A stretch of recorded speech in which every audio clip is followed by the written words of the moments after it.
저기요 이사장님. 부탁이 있는데요. 이사장님의 머리카락과 칫솔이 필요합니다. 이사장님과 유전자 검사를 해보고 싶습니다. 놀란 김마리와 더 놀란 한진태입니다. 이봐요. 채우리 선생 지금 무슨 말을 하는 거예요? 감히 누구랑 유전자 검사를 하겠다는 거예요? 말도 안 되는 소리. 당황한 한진태가 소리를 지르자 채우리가 한진태를 노려봅니다. 한진태 역시 채우리를 잡아먹을 듯이 노려봅니다. 모든 걸 알게 된 현성과 이미 기억을 찾은 채우리의 반격. 구독과 좋아요는 제가 영상을 만드는데 아주 큰 힘이 됩니다. 한진태와 진나영의 행동에 수상함을 느낀 현성은 모두가 출근한 낮 시간에 다시 집으로 돌아옵니다. 아무래도 아버지의 약점을 진나영이 쥐고 있는 것 같았죠. 고개를 뻣뻣이 쳐들고 한진태에게 명령하듯 말하는 진나영의 모습이 지워지지가 않습니다. 어머 현성씨 이 시간에 어쩐 일로? 중요한 서류를 두고 가서요. 나영씨 저 차 한 잔만 주세요. 진나영이 자리를 뜨자 한진태의 서재로 들어간 한현성은 책상을 뒤져 유전자 검사지를 발견하게 되죠. 김마리와 채우리의 친자관계가 성립한다고 적혀있는 유전자 검사지였죠. 충격을 받은 한현성보다 더 충격을 받은 건 진나영이었어요. 한진태와 진나영 둘만의 비밀이었는데 한현성이 모든 걸 알아버렸으니 말이죠. 나영씨 이게 다 뭐예요? 설마 이거였어요? 아버지하고 나 몰래 이야기하던 게 이거였어요? 어머니가 형을 얼마나 애타게 찾고 있는 걸 알면서 아버지하고 당신 도대체 무슨 일을 꾸민 거예요? 이건 배신이에요. 배신. 현성씨 이건 다 우리 아이를 위해서였어요. 우리 콩이에게 온전하게 해들재단을 물려주기 위해서였다고요. 지금 그 입에서 아이라는 소리가 나와요.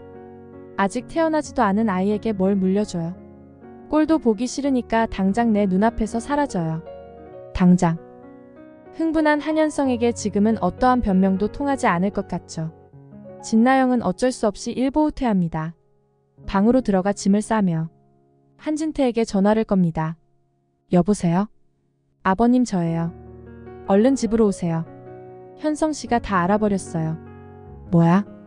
헐레벌떡 집으로 도착한 한진태와 이미 최고로 흥분 상태인 한현성이 언성을 높이며 말합니다. 지금 현성이의 눈엔 아버지도 사람으로 안 보입니다. 아버지 어떻게 그럴 수가 있어요? 형을 찾아놓고 왜 그러셨어요? 어머니에게 모두 말할 거예요. 어머니가 형을 얼마나 찾았다고요. 경멸하듯 노려보는 한현성의 눈빛에 화가 난 한진태는 30년의 울분을 토해내며 말합니다. 이게 다 너를 위한 거야. 이제 와서 모든 게 밝혀지면 지난 30년 난 도대체 누굴 위해 살아온 거야? 현성은 기가 차서 말도 안 나옵니다. 모두가 자기를 위한 거였다고 말합니다. 아버지도 진나영도 모두 자기를 위해서 어머니와 나를 배신했다니. 무슨 이런 궤변이 다 있나.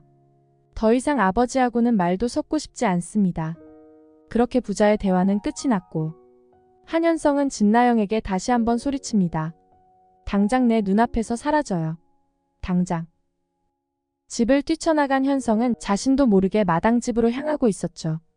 현성이의 머릿속이 복잡해졌습니다. 한진태의 머릿속도 복잡해졌습니다. 그리고 친정으로 쫓겨난 진나영의 머릿속이 제일 복잡합니다. 이대로라면 한현성이 자신을 절대로 용서하지 않을 것 같았죠. 무슨 방법을 찾아야 하는데 도무지 방법이 없어요. 유일한 희망은 뱃속의 콩이뿐이었죠. 콩이가 태어나면 현성씨의 화도 누그러질 거야. 그렇게 아이로 위안을 삼아보지만 머릿속은 한없이 심란합니다. 한현성이 김마리한테 모든 사실을 폭로하면 콩이고 파치고 나발이고 모두가 물거품이 될 것 같았죠. 너무 신경을 쓴 탓일까요? 진나영은 또다시 복통이 찾아옵니다. 콩이야 또 왜 그러니? 제발 버텨줘. 지금 너마저 잘못되면 내겐 희망이 없단 말이야. 과연 진나영의 바램대로 콩이가 잘 버텨낼지는 안 봐도 비디오지만 하루하루가 가시방석 같을 진나영의 모습을 상상하니 조금은 쌤통입니다.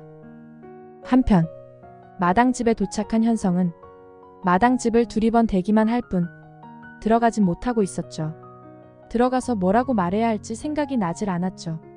자기의 폭로가 미칠 파장을 생각하니 또다시 머리가 복잡해집니다.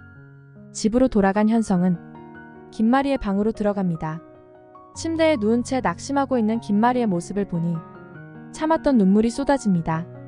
어머니를 생각하면 당장이라도 말해야 하는데 그랬다간 이 집안이 풍비박산이 나버릴 것 같죠. 현성이 원한 건 돈도 명예도 아닌 이 집안의 평화인데 어머니가 형을 찾거나 아니면 형을 찾는 걸 완전히 포기해버리고 찾아올 평화. 고작 그것만 바랬을 뿐인데 형이 이 집에 돌아오면 분란만 일으키게 된다니 이게 무슨 운명의 장난인 건지 이러지도 저러지도 못하는 자신이 너무 한심합니다.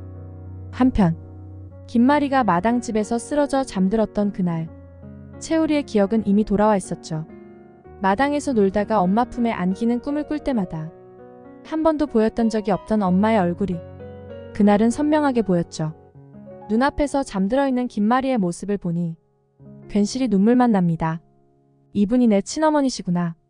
곤히 잠든 김마리를 뒤로 한 채 선영의 방을 나온 채우리입니다. 그 사이 진수지가 퇴근 후 돌아왔고 너희 둘도 가서 밥 먹어야지 라는 선영의 말에 전 여기 있을게요. 언제 깨어나실지도 모르는데 제가 좀 지켜봐야 할 것 같아요. 라고 답하는 채우리의 모습을 진수지가 이상한 눈으로 쳐다봅니다. 뭐지? 왜 굳이 간호를 하겠다는 거지?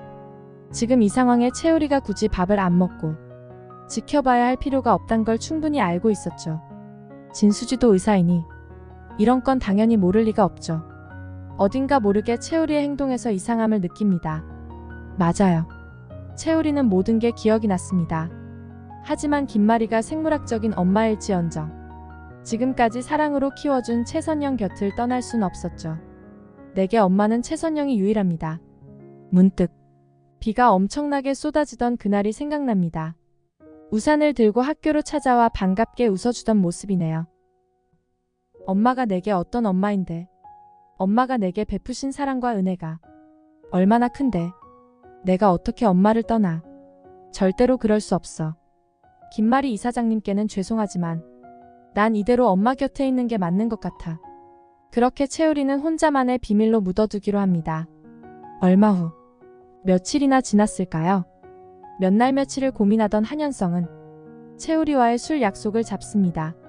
기억엔 없지만 이야기로 들어서 익히 알고 있었죠. 현우가 어린 자신을 얼마나 이뻐했었는지 말이죠. 현성이도 늘 외로운 사람이었죠. 피가 당겼을까요? 채우리 같은 형이 있었으면 좋겠다고 생각한 적도 있었는데 진짜 우리 형이라니 기뻐 미칠 것 같은데 어디다 말을 할 수 없는 이 심정을 그 누가 알까요? 채우리 선생님, 오늘 저녁 시간 좀 내주세요. 저랑 술 한잔 하시죠. 현성의 말에 채우리가 답합니다. 설마 또 그때처럼 꽐라대시면 이번엔 정말 두고 갈 겁니다. 그럴 리가요. 제가 이번에도 그러면 한현성이 아니라 최현성입니다. 베프 말고 채우리 선생님 동생 하겠습니다. 현성의 넉살에 채우리도 웃고야 마는데요. 한번 부장님 그 약속 꼭 지키세요. 남자가 한 입 가지고 두말하기 없기에요. 또 꽐라대면 진짜로 제 동생입니다. 그리고 두 남자는 마음속으로만 서로를 불러봅니다. 현우 형 보고 싶었어. 현성아, 네가 내 동생이었구나. 술이 한 잔 두 잔 들어가니 현성이 버릇이 또 나옵니다. 모두가 익히 아시듯 현성이는 술이 약합니다. 그렇지만 꽐라될 때까지 마시는 개같은 술버릇이 있었죠. 이날은 특히나 더 취하고 싶었던 현성은 역시나 또다시 꽐라가 되어버렸죠. 그리고는 자신도 모르게 채우리 앞에서 모두 털어놓게 됩니다. 그거 알아요? 저 어릴 적에 형이 있었어요. 30년 전에 잃어버린 형. 근데 아버지가 형을 찾아놓고 엄마에게 숨기고 있어요. 근데 그걸 또 제 아내가 동조하고 있어요. 그러면서 엄마를 아픈 사람으로 몰아가요. 모두가 저를 위한 거래요. 형이 돌아오면 제 자리가 위험해진대요. 웃기죠? 저랑 엄마는 형이 돌아오길 원하는데 아버지는 형이 돌아오면 안 된대요. 이번에 알게 된 사실인데 형과 저는 아버지가 다르다네요. 그런데 그 형이 우리 가족들이 이미 알고 있는 사람이에요. 어머니에게 말을 해야 하는데 더 이상 말을 잇지 못하고 쓰러지는 한현성입니다. 순간 채우리의 손에 쥐고 있던 술잔이 파르르 떨립니다. 채우리의 눈에는 살기가 가득했죠. 김마리를 생각하니 자신도 모르게 눈물이 납니다. 그 차가워 보이기만 했던 분이 이런 고통이 있으셨다니 더군다나 또 진나영이 끼어 있습니다. 진수지의 가정을 파탄내려 했던 진나영이 이번엔 또다시 누군가의 가정을 파탄내려 하고 있어요. 근데 그게 나의 친어머니와 나였다니 도저히 용서할 수가 없습니다. 가만 그러고 보니 한진태 원장이 나를 충주 분원으로 보내려는 이유가 설마 이거였다고? 채우리의 흥분 게이지가 가득 차버렸습니다. 쓰러진 현성이를 데리고 김마리의 집으로 가게 된 채우리입니다. 현관문이 열리고 술이 떡이 된 현성이를 침대에 눕히고 내려오자 김마리가 거듭 인사를 하죠. 최 선생님 번번이 죄송해요. 제 아들 녀석이 자꾸만 말썽이네요. 아니에요 이사장님 괜찮습니다. 제 동생 같은 친구라 괜찮아요. 동생이요? 그 말 듣기 좋네요. 김마리가 모처럼 웃습니다. 최 선생님이 우리 현성이를 그렇게 생각하고 계셨다니 정말 기쁘네요. 앞으로도 종종 놀러오세요. 김마리의 말이 끝나고 자신을 바라보는 한진태의 눈빛을 보자 결심이 굳어졌습니다. 내가 한현우라는 사실을 알고도 김마리에게 숨기고 자기를 충주 분원으로 치워버리려 했던 한진태 원장. 저자를 용서할 수가 없습니다. 그리곤 한진태에게 선전포고하듯 큰 소리로 김마리에게 말합니다. 저기요 이사장님, 부탁이 있는데요. 이사장님의 머리카락과 칫솔이 필요합니다. 이사장님과 유전자 검사를 해보고 싶습니다. 놀란 김마리와 더 놀란 한진태입니다. 이봐요. 채우리 선생 지금 무슨 말을 하는 거예요? 감히 누구랑 유전자 검사를 하겠다는 거예요? 말도 안 되는 소리. 당황한 한진태가 소리를 지르자 채우리가 한진태를 노려봅니다. 한진태 역시 채우리를 잡아먹을 듯이 노려봅니다. 그렇게 두 사람은 오랜 시간 서로를 노려보기만 합니다. 김마리가 둘을 말려봅니다. 채우리 선생 그럴 필요 없어요. 미안하게도 이미 어머님께 부탁해서 최 선생님과 유전자 검사를 했는데 불일치로 나왔어요. 괜히 혼란스럽게 해서 미안해요. 네? 불일치요? 그럴 리가 없는데. 채우리의 혼잣말에 김마리는 깜짝 놀랍니다. 그럴 리가 없다니요? 뭐가 그럴 리가 없다는 거죠? 듣고 있던 한진태가 소리칩니다. 최 선생 당장 나가요 당장. 채우리도 지지 않습니다. 이사장님 소란 피워 죄송합니다. 내일 이사장실로 찾아뵙겠습니다. 그렇게 인사를 하고 집을 나서는 채우리입니다. 한진태 당신이구나. 당신이 또 진나영과 무슨 수작을 부린 거구나. 두고 봐 두 사람. 그 가증스러운 가면을 내가 벗겨줄 테니.